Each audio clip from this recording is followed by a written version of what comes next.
This is the Sports Gambling Podcast live on VSiN, the Sports Betting Network. Here are your hosts, Sean Green and Ryan Kramer. I can't believe we're letting these guys on my network.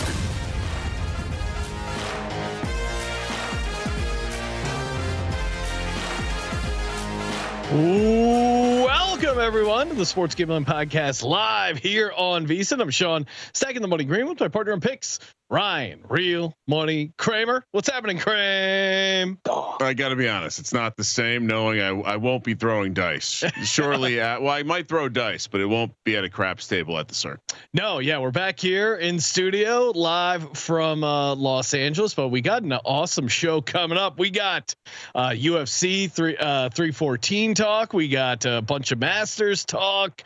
We got some NFL draft. We got some early college football, even some baseball penciled in. We got the return of Bad Beat Judge.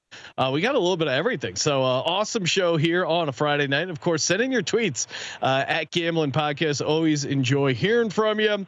The Masters, I'm sure a lot of our folks are tuned into it. Obviously, we got Justin Rose out 2-8, -8. He's in the leader in the clubhouse right now. DeChambeau nipping at his heels, -7. Ryan, we were sweating out some of our bets. I know I had a decent number of stuff tied to Freddie Couples not to make the cut, and if you missed it, day one he was dominating. He was holding out from like 200 yards, and everyone was tagging me.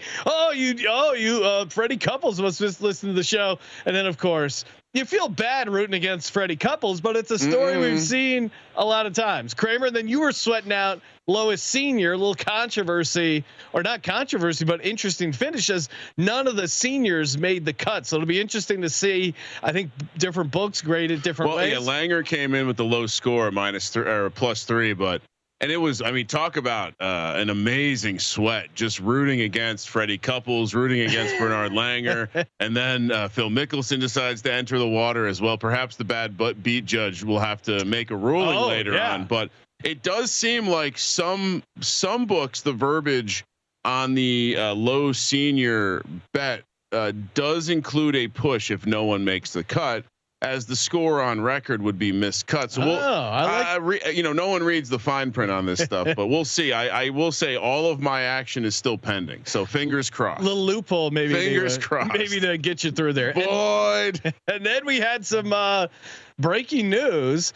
Derek Carr basically just announced he has a shoulder injury. It sounds like he's going to get surgery. And it sounds like, according to Ian Rappaport, they've already kind of jumped to the conclusion, hey, he might miss the entire season upcoming, and we've been discussing this a bunch as we break down these draft props. The shoulder injury that threatens his availability for this season. Weird that this is coming out right before the draft, Ryan. I mean, I'm not one to get too conspiracy theory oriented, but maybe he got word that the Saints are drafting Jackson Dart, and he's trying to save face by saying like, actually, I got the shoulder thing, or maybe there's like a secret agreement. But the timing of this announcement of the shoulder. Was he playing some, pickleball and he noticed something pop? Like, why does this come out now? I think is my biggest question. I mean, I think he opted out when he was on the Raiders too. This is a guy who is not. I think this is almost certainly related to a conversation he had with the team where he's like, I do have this shoulder thing. Maybe it's time to get it looked at, but my doctor's not available till August, so I'll have to wait till the season, get the surgery, and I'm probably not going to play this. I mean, this is clearly the team came to and said we're drafting a quarterback. It does, right? And then his agent got this out. Yeah, it does feel like it doesn't feel like it's unrelated, right? The timing of this big shoulder announcement, and then you hear the Saints super interested in supposedly Jackson Dart. There's been some rumors about maybe Shedeur Sanders, but Jackson Dart does seem like the leader in the clubhouse. We'll talk a little bit more about that when we talk draft props, I'm sure, later on, because this is at number 9. This is one of the interesting dominoes. This is one of the interesting points. You know, people have tied Ginty to them. They tied some of the defensive linemen, even offensive linemen. Like, Saints are a real wild card, but now all of a sudden, because of these reports, the quarterback position has jumped out to the favorite. So it'll be interesting to see, hey, what do they do? But then obviously that ends up impacting a bunch more down the line. I think I take back what I just said too. Who put this news out? The team or Derek Carr? Well, it was said to Ian Rappaport. Ian Rappaport put it out. A lot of these guys are usually tied into the agents, which makes me think that this was something that Derek Carr and the agent cooked up. Like, hey, Derek, you don't want to look bad. You don't want people digging up that highlight reel of you throwing the ball away on 4th down. We want to move past that. And I think he's just going to sit the season out. Maybe, the truth is probably somewhere in between. Where did he have something going on with his shoulder? Maybe, but if they had a really good team and he was clearly going to be the starting quarterback, is he out there week 1? I think he might be, but this is a way maybe he saves a little face, gets a year off, and then when they can move, maybe next year the contract's in an easier place to move on. Then he gets another shot somewhere else. Yeah, I think he saw what happened to Kirk Cousins last year. He said, I want to make people understand that I'm hurt. I am hurt. This is a problem. Kirk Cousins was the craziest because it happened in the same year. Like they bring him in, they pay him all this money, and then they draft the quarterback. Then he gets benched, but he probably was injured, but he also got benched. Yeah. But so Derek Carr is just getting the injury thing out in front. Yeah. So if he plays, I'm playing through the injury. Yeah. And if it's time to sit down, it's because I'm injured, not because they're benching me for a rookie. Yeah, he's getting ahead of it. But it still is a little fishy, and certainly does lean into the idea. Also, too, anytime a offensive-minded head coach takes over, he always wants to get his quarterback or his offense in there. Certainly, Kellen Moore, and you heard that. Remember, that was like one of the hangups. Supposedly, was the franchise still wanted Derek Carr, and that was like one of Kellen Moore's hangups, and then all of a sudden. Oh, hey, wait, Kellen Moore signs to be the head coach. And now this comes out. Oh, hey, we found a way around having Derek Carr as our quarterback. It seems call me a conspiracy theorist. It all seems related. Derek is Milton from The Office. Oh, okay. Or from Office Space. He's sitting there with his stapler. He wants fix the glitch. Well, but I think in this case, I think there's even a version where this is concocted by the team and the player. Yeah. No, I think they could have had an agreement. Like, hey, listen, we know we hate you. You know we hate. Like, we don't like each other. Let's be real. And this is a way. It looks good for everyone. We don't have to play you. You still get paid either way. But we'll see. We'll see what ends up shaking out. This other news story. We're kind of hitting some of the fun stuff that's happened or interesting stuff they have. This is courtesy of the Twitter handle @ButlerBets. The spouse of a recently deceased DraftKings customer with roughly 100,000 in separate futures on the Celtics to win the East and win the 2025 NBA Finals had their and the sports request granted by Massachusetts regulators to void the bet. So it sounds like, and again, it says spouse, so maybe it was a husband whose wife died and the wife was the gambler. I'm guessing it's the other way around, where a wife opened up the draft. They're going through the estate, open up the pending action at DraftKings. Like, my God, you have $100,000 on the Celtics. Also, how do we sell this at the garage sale, the estate sale? Yeah, we cannot. Does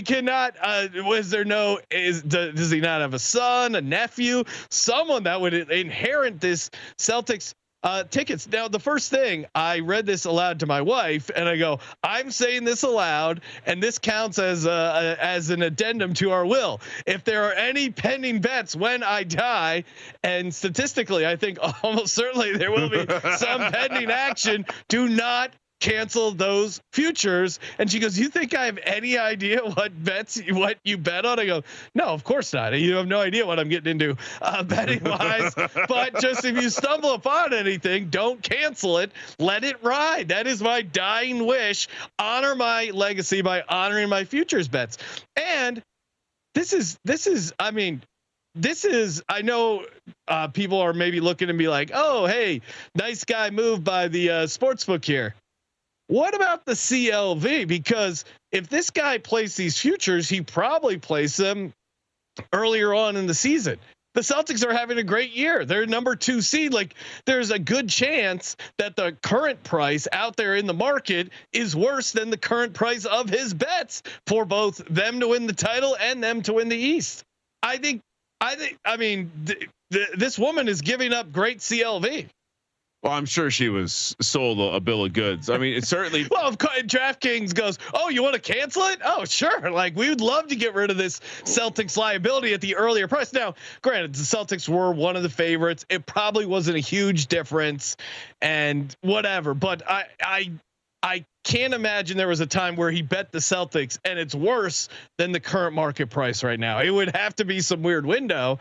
And as someone who's watching the NBA all season, I'm telling you, this guy probably has a good number.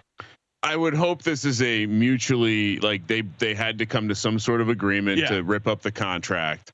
That was the bet, because this would be a horrible precedent to set where you could just, get out of a situation just because the spouse has no idea what. Because I mean, to your point, if there's CLV there, you think they're kicking back the difference in the price? And also, too, let's say it was the Phoenix Suns, who are a complete disaster and are about to get eliminated from the playoffs. Do we think the book would be as generous with their offer and ripping up those tickets? How did this news get out? My God, DraftKings has a leaky ship. It sounds like the regulators were involved, so it must be some news. I would love to know if he had $100K riding on the Suns to win the West. If DraftKings was like, "Yeah, no problem, we'll rip those up." I mean, just in general, the regulators have gotten most things wrong, so I assume something fishy happened here. Yeah, anytime you get the regulators involved, things get a little wonky. Hey, big fights coming up tomorrow night, and of course we're going to be talking with our boy Gumby from the MMA Gambling Podcast, UFC 314, when we return. Sports Gambling Podcast live on VSiN.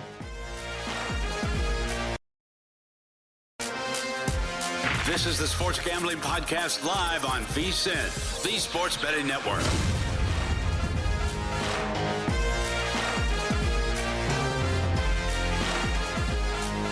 Welcome back, everyone. Sports Gambling Podcast live. Sean, second to Money Kramer with my partner in picks, Ryan, Real Money Kramer. What's happening, Kramer? Just again, I'm. It's not the same when we're not in Vegas. Yeah, can't look at the slot machine. Can't think about the reckless things I'm going to do with the money that I don't have. Well, but Ryan, and now it is unfortunate we're not hanging out in Vegas tonight, but being in the state of California does mean we have access to Profit X. Of course, the Masters is here, and our buddies over at Profit X are offering the best odds all tournament long. Also applies to UFC 314, which we're about to talk about in just a second. Profit X is a peer-to-peer sports exchange available in 40 plus states, including California, the first of its kind in the U.S. And you're able to make your sports picks against other groups of fans rather than against the sports book. So you can understand how you would get the best price, 10 to 20% better than a lot of the sports book out there. Download Profit X with code VSiN and earn up to $200 in profit cash for your first month. That's Profit X, promo code VSiN. Earn up to $200 in profit cash over your first month. Joining us on the line, courtesy of the Progressive Guest Line from the MMA Gambling Podcast, Mr. Daniel Gumby Vreeland. Gumby, we were talking in the break there. You're actually from Massachusetts. You're checking in on the regulator story, but you don't have the Massachusetts accent. How did it miss you? The western side of the state, I think people sleep on how much of us don't have the accent out here. We're basically Albany over here. So, yeah, maybe I got an upstate New York accent. Is that a possibility? I don't know if that's a better thing or not. Yeah, I would say if you're power ranking accents, there's just a couple you don't want to end up with, and I think that Boston, Rhode Island, New England chowder vibe is not exactly near the top. Of the it really jumps off the page. It's not exactly a nice Southern twang. UFC 314 should be a great card. A lot of good fights here, starting with the featherweight title. Alexander Volkanovski versus Diego Lopez. Lopez a plus 124 dog. Volkanovski laying like minus 148. Let's start there. What do you like here, Gumby? So I've been a believer in Volkanovski even through his rough patch here. He's lost a couple of fights in a row and is still getting the title shot because he's like a legend of the division. I know he's older. He's 35. He had a whole career in rugby before he even moved to the MMA. The fact of the matter is I just can't quit betting on him because he's so damn good when it comes to a 25-minute fight. He's so hard to, get out of there to begin with. And granted, yeah, he has gotten knocked out 2 times in a row, but it's against really big knockout artists. And one time he took a fight on 2 weeks' notice and was drinking beer on the couch when he took it. And so like I don't really count that as necessarily a good good indicator of what his skill is like. So I like his chances here to take down Diego Lopez over and over and over again. I think he's got 25 good minutes in him. I'm picking him to win this fight. But, first of all, if I'm picking him to win this fight, I'm not laying the chalk at -148. The best way to play Alexander Volkanovski in this fight is to play him to win by decision. Because as much as I think he's better than Diego Lopez, as much as I think he's going to win this fight, there's no chance I think he finishes Diego Lopez. I don't think he goes in there and outstrikes him. I don't think he goes in there and submits him. I think he just grinds this fight out. And if it's 25 minutes, I've been seeing out there like +165 on him to win by decision. So why lay the chalk when you can go in there and get him at a pretty damn good price? Like it. Yeah. I mean, you and Jeff Fox over on the MMA Gambling Podcast, you guys do a good job of isolating like, hey, this guy's a favorite. Maybe we don't want to lay the -150. What are some angles that we can attack it? So yeah, a favorite by decision. It's a little worrisome because you're like, don't knock him out, don't choke him out. Let's or sorry, don't knock him out because you want the you want to get to the decision there. So you can find that for as high as +200. Oh, okay. Well, nice. I love that even more. Yeah. Good find there, Ryan. Shop around as always. Lightweight, we got Michael Chandler, +124 dog versus Paddy Pimblett, also laying -148 there. How do you see this fight going, Gubby? So I know you guys love when we talked about Paddy Pimblett before. We called him Fatty Pimblett for a little while. And you guys remember the Beatles haircut and all that good stuff. Yeah, and the fact that he balloons up to damn near 200 pounds in between fights. I mean, like, look, I've doubted this guy like 100 times because he gets real fat in between his fights. And, all he does is throw out first pitches places and, whatever the equivalent of that in soccer games is. Like, he does all of that, gets real fat, eats a whole bunch of pizza, says he's happy.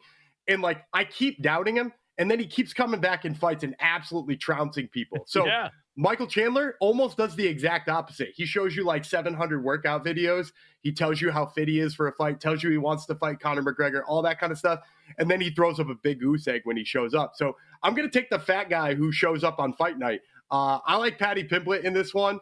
I'm a little bit more inclined to take the money line in this one because Michael Chandler, look, he's been durable in the past, but like Paddy Pimblett finishes all of his fights. He goes in there.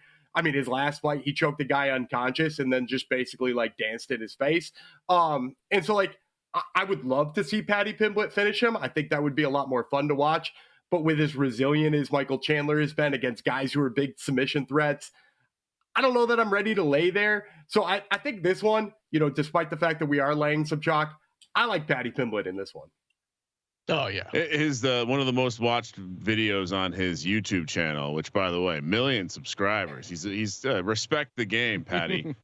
Patty the Batty, as it says in the description, taps out 10 straight Marines. Oh, really? This is an absolute maniac. Yeah, it's got almost 15 million views. Well, it must be funny if they don't know a guy like Patty. Imagine him just rolling up into a bar like, "I'll tap you out. I'll tap you out." I just also like the idea of like him going down to like a bar near a military base and just trying to stir up some trouble just so he can create some YouTube content, choking out the nation's finest. Yeah, and Michael Chandler, you mentioned like posting the workout videos. That's usually a red flag, like especially in the NBA.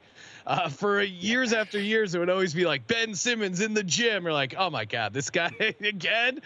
No one believes you're actually going to play with your fake ass back injury, unless it's running up sand. I do like off-season NFL athletes running up. Okay, sand. that does look pretty badass. We can make an exception. Bryce Mitchell +160 dog versus Gene Silva laying at -192. Bryce Mitchell, does he have a chance here as the dog here, Gumby? Yeah, so this is one that I think we just play the under on, to be honest, because for me, these are two people with such wildly different skill sets. Bryce Mitchell is an incredible submission artist. He's pulling off submissions that some people have never heard of from time to time. Gian Silva fights out of a team in Brazil called the Fighting Nerds. They literally have not had a dude lose in a while. they've had 4 of them signed to the UFC, and every single one of them is at least 4-0. And it's because all of them throw absolute bombs. So we got a guy who's really good in submissions, a guy who's really good at knockouts. One of them is going to sleep, either with a hand or with a choke. So for me in this one, and I think you're going to find a little bit of trouble finding value on this because I think Vegas is probably on the same side as me in this one. I think you just play the under and you trust that this one is going to end certain early. And if you do want to get in on a side, personally, I'm on the Gian Silva side. I think he's going to knock him out. But if you do want to get in on a side, just play the side and the under, just so that you get a little bit more value on whatever side you're looking at. Okay. Yeah. All right. I can see that. We got featherweight, we got light heavyweight. What's one you want here to break down? Let's talk about those light heavyweights. Okay. What do you got here? We got Nikita Krylov -162 versus Dominic Reyes +136 dog. What do you like here? So secretly, I just wanted to hear you say Krylov, but I'm pretty impressed that you got it right. So I'm going to give you a shout out on that one. I'm going to go underdog here. I like Dominic Reyes quite a bit. I think people are sleeping on the comeback of Dominic Reyes. This is a guy who once went 25 minutes with John Jones, and on some people's scorecards thought that Dominic Reyes won, which is something that not a lot of people can say, seeing as John Jones has never lost a decision before in his life. He then looked very terrible in his next fight, had a huge long layoff, and everybody basically assumed he had retired. Since then, he's rattled off back-to-back wins and sort of looked like his old self. Somehow he's still an underdog here against the guy who pretty much only has submission skills in Nikita Krylov. Dominic Reyes can wrestle. Dominic Reyes can stuff takedowns. He stuffs 7 of 9 takedown attempts from John Jones in their fight years ago. And maybe he's not exactly the same fighter, but Nikita Krylov does not have the same wrestling game as John Jones. So if he's forced to stand and trade with Dominic Reyes, I think it could be a really short night for him. So I like Dominic Reyes here. And I'll also say I like Dominic Reyes by knockout too, which I'm seeing up over +300, which I think makes this deal a little sweeter even. +350, Sean. By the way, nailed all the pronunciation. Very good. I know. Disappointed the audience with my correct pronunciation. Hey, always appreciate you hopping on, Gummy. Make sure you subscribe to the MMA Gambling Podcast. Kramer, when we return, we got more. You guessed it, NFL Draft Props. Sports Gambling Podcast live here on VSiN.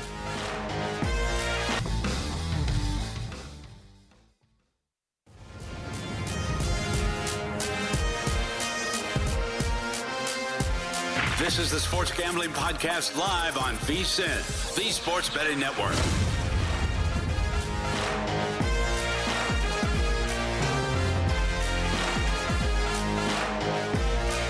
Back here, folks. Sports Gambling Podcast live. Sean, stacking the money green with my partner in picks, Ryan, Real Money Kramer. What's happening, Kramer?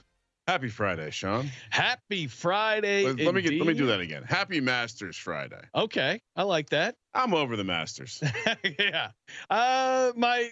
It's annoying because obviously my first round leader didn't hit. Now we will be joined by CJ later, who had Justin Rose. Nice 60-1. So shout out to CJ. But it's annoying where, and I'm sure I'll find something I'm going to hop in on more on the Masters, but I only did a couple. No hole in one still. I think they're offering a reduced price. I didn't. Yeah. Kramer's been sweating out the no hole in one. I didn't. I only did like a few outrights. Now the one guy, McIntyre, he's completely cooked, but I got Fleetwood and I got Xander. Now they're both -2, which is kind of annoying because they're not totally cooked, but they're pretty much cooked. Like they're just close enough that I feel compelled to still watch it and get involved. Well, but then I have an idea. Yeah. What's your idea? We're on YouTube. Okay. Shout out to the Sports Gambling Podcast. Just like Bryson's on YouTube. Yeah. Jason Day's also on YouTube, and Patty Pimlet on YouTube. Oh. Maybe we can cook up a little YouTuber parlay. All right. Little round robin, get Bryson and Patty and Jason Day and Patty. Stay tuned for the best bets. Yeah, I'm sure we can get something cooking. It is summer. It's nice. Days getting a little bit longer there, and perfect time to hop in on VSiN Pro Access. 50% off the regular monthly price. I mean, if you're not already a VSiN Pro subscriber, what are you waiting for? The betting splits from both DraftKings and Circa. You get the daily best bets, the betting picks, the expert analysis, the systems. They got it all. And of course, the Kentucky Derby betting guide, the NFL betting guide, every sport, every edge, now through August 1st for just $59. VSiN.com/subscribe, VSIN.com/subscribe. Kramer, let's talk some draft props. We've been doing a bunch on our podcast. And I think especially this time of year, at least for me, I like to, with the draft props in general, lean into the uncertainty. We've already seen some of these prices change dramatically just because a couple guys put out their mock drafts. You know, like one of the things you were on in particular, that Shedeur, he might not be going in the top 3. He might not be the second quarterback. And now, you know, him to be the second quarterback was -5,000. And now it's, you know, like -200. So laying big chalk this early out, and it is still relatively early, I don't think there's any value. The value comes from finding stuff, some long shot stuff that makes sense, that where there's some pricing stuff that doesn't match up for me.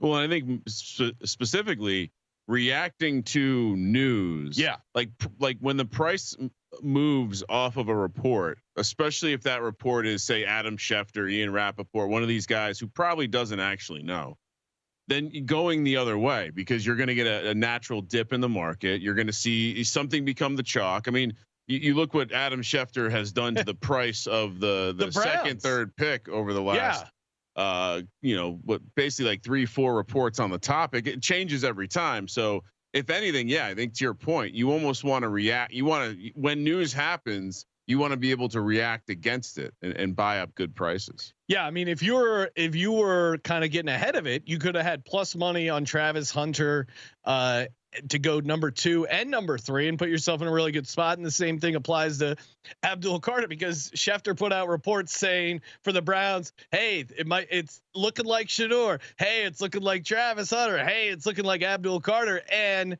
the Browns just signed Joe Flacco. Maybe a sign.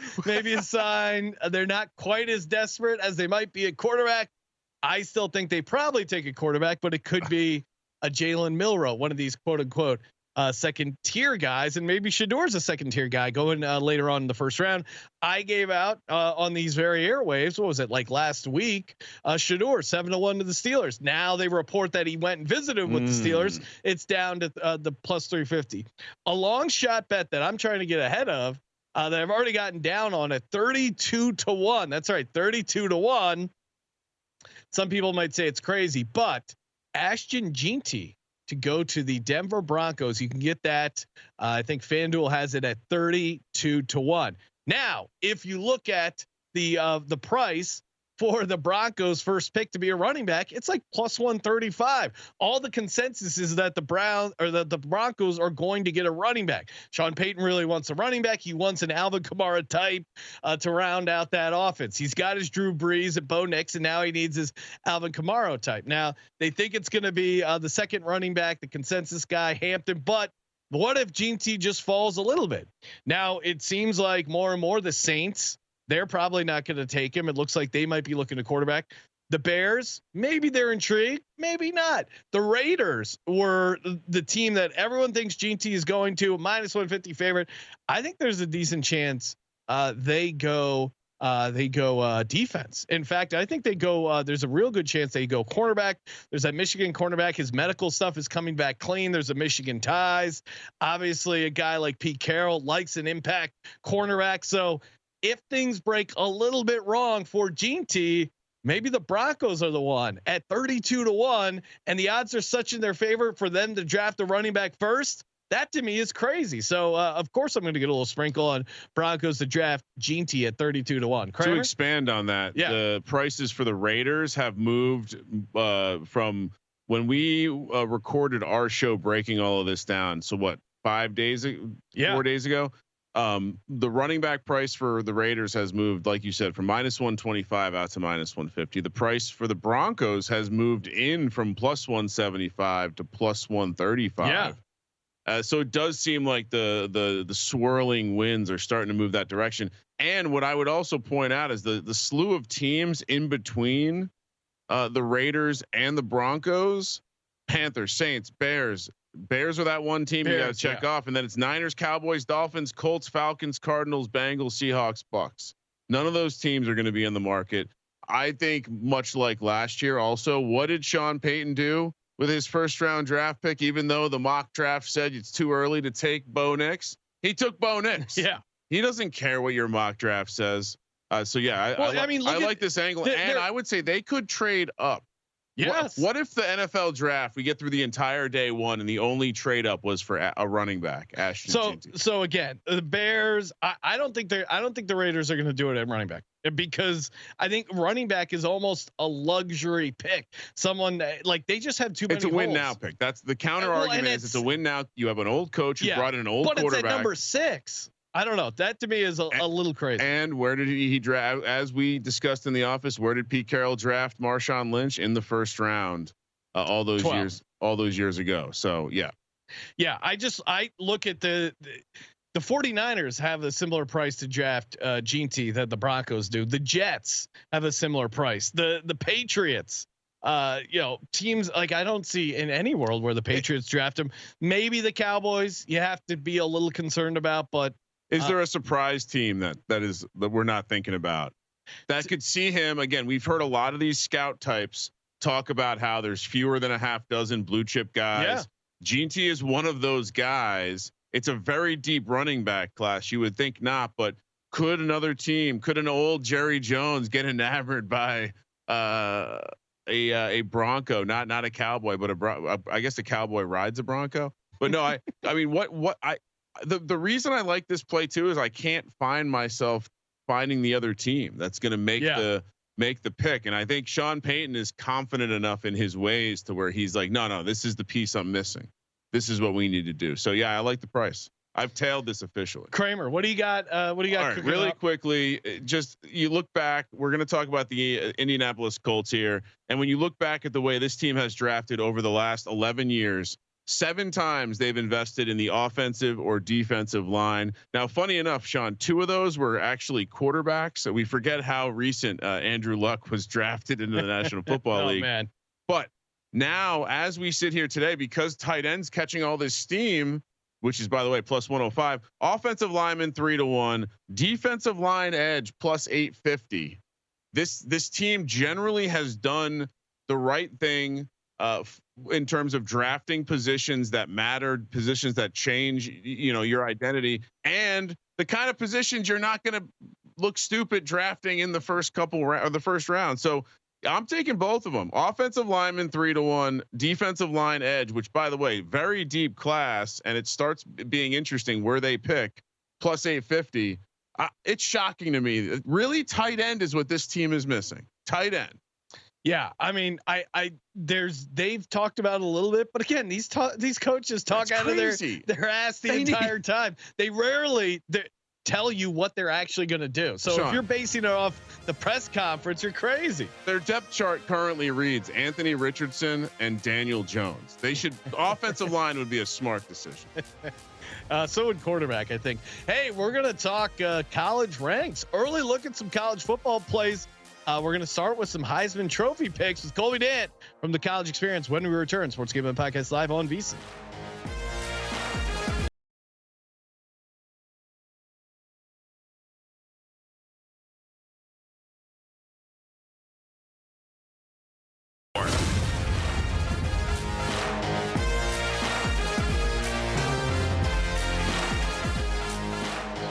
Welcome back, everyone. Sports Gambling Podcast live. Sean, second Money Green with my partner in picks, Ryan, Real Money Kramer. What's happening, Kramer? Just having a hot and heavy conversation about the UFL on the break. Oh yeah, of course. Just keep playing the unders on the UFL. It is so easy. It is a cash machine. I think it's now 7-1-1 to the under. It's insane. They cannot make these things low enough. And Ryan, does VSiN have the betting splits for the UFL? They do. Well, perfect reason to get in. Head over to VSiN.com/subscribe. Get in on the summer special right now for only $59. Covers you up until August 1st. Everything, including the betting splits. great way to kind of see what the market's up to. You get the Circa with the sharps, the super sharp, super high limits, and then you get a little, we'll call them the public book there over on DraftKings. So very cool to get both sides of the ledger, and helps you really kind of see where the market's going to go, where it could move. And always fun if you're looking to tail some steam there. So VSiN.com/subscribe, get in everything, including the betting splits now until August 1st, only $59. Joining us on the line, courtesy of the Progressive Guest Line from the College Football Experience, Colby Dant, aka Pick Dundee. Colby, college basketball in the rear view, and it's middle of April, but it's never too early to start looking ahead to college football. Not at all. I mean, you got news every day these days with college football, whether it's coaches being fired or canned, or legends getting hired like Frank Wright, or today Tennessee starting quarterback holding out for $4 million. We'll see where he ends up. He wasn't the greatest a season ago, so take some courage to hold out, knowing that you weren't setting the world on fire a year ago, but college football. I saw a friend of the program, Stone Lebanowitz, and former Division I quarterback, roasting him in social media. Yeah. I will say it's one thing to get your contract, to get your NIL money. It's another to hold out. I mean, what are we doing? Like, if I'm a school, you don't negotiate with terrorists. You tell them to leave right now. You just say, thanks for playing. You can find your way to the portal. Yeah, it is a whole new world. There's no guardrails. There's no salary cap. It's truly players, coaches can leave. It seems like at any moment. It really truly is the Wild West in college football, which from a gambling point of view, and especially if you're getting down on some futures, can make things pretty interesting. Guy might change teams before your bet. Yeah. I wonder what the rules are for that. If someone manages to change rosters between now and the regular season, does the bet get voided? I wonder. Yeah, that's a great question. I think it would still be action, but certainly check your sportsbook's rules, because I could see guys looking to transfer in season. Most futures for Heisman will include the team name. It will say player name, team name. So I don't know if that matters, but certainly uncharted. I'm guessing we haven't dealt with that problem yet. So we'll see. Holdouts are coming to college football. Colby, you of course, I think you were on Travis Hunter last year, so thank you for giving that out to the listeners. I'm gonna give you a 200-1 long shot, and it could even be longer depending. I didn't really do much shopping, just a name I wanted to get down on. I'm sure I will once I officially find the best price. But audience could probably guess who this is. Really? I think so. Okay, guess 200-1. Yeah, Diego Pavia. No. Okay. No. I thought you were giving. I thought you were bringing meat for Colby there. No, but this guy. I was listening to one of the guys from the Elite 11, the quarterback gurus, hype him up and say could be one of the best quarterbacks in college football next year. What do you know about Darian Menza of Duke, Colby? 200-1 to win the Heisman Trophy. Now, certainly you would think, oh, hey, a school like Duke, a guy couldn't win it, but we just saw a guy from Colorado win it. What do you think about Menza 200-1? Look, he's very good. He's from San Luis Obispo, California. Was at Tulane as a freshman a year ago, and was very, very good. And I actually mentioned him earlier on the show because I was saying he's probably better than Nico there at Tennessee. So, I mean, the only problem is Duke's schedule is pretty hard this year. You normally have to be on, like, Colorado was tied for the Big 12 championship. They just lost out on the tiebreaker as far as them playing in the game. So you need Duke to be in contention, but Manny Diaz, really since the David Cutcliffe era, Duke's really kind of started to field winning seasons consistently. So maybe they can make some noise, win 9-10 games, and find themselves in the ACC championship. But I think there's better out there, but I think he's a good quarterback. Okay. Well, if you think there's better, I'm all ears. What are we getting some early shares of in the Heisman Trophy market here? Pick Dundee. I think plus 7,000. Dylan Raiola, who's obviously comes from NFL lineage. People have been calling him, Patrick Mahomes 2.0. I think even Mahomes retweeted something about that. Kind of a weird thing where he kind of is like dressing like him and doing the same warm ups. A little odd, weird. But weird. Walk us through the Nebraska QB. Well, I mean, I think for a lot of things here, you say, okay, the guy's an unbelievable talent. Even as a freshman, yes, they didn't set the world on fire, but you could see flashes. So now, they fired their offensive coordinator, Marcus Satterfield, middle of the season a year ago, brought in Dana Holgorsen, who's back. This will be year 2. Obviously, Dana Holgorsen, former Mike Leach guy. So I do think another, few months in this system. And then Matt Rule, traditionally in year 3, is when he makes his big jump. This is his 3rd year at Lincoln. And then you look at the schedule. To me, the schedule is kind of one of the things that you're going to hear me talk probably a lot about Nebraska this year. And a lot of it just has to do with the way the schedule aligns. They don't have a road game until, I think it's the 7th week of the season, and that's at Maryland. They only have 4 road games in general. So I think they'll be in contention for the Big Ten championship just on that road schedule. The fact they only play 4 away games. And I love the fact they get Michigan early in the season. Michigan's going to be starting a freshman quarterback who's highly recruited, but that's going to be one of his first road tests of his career.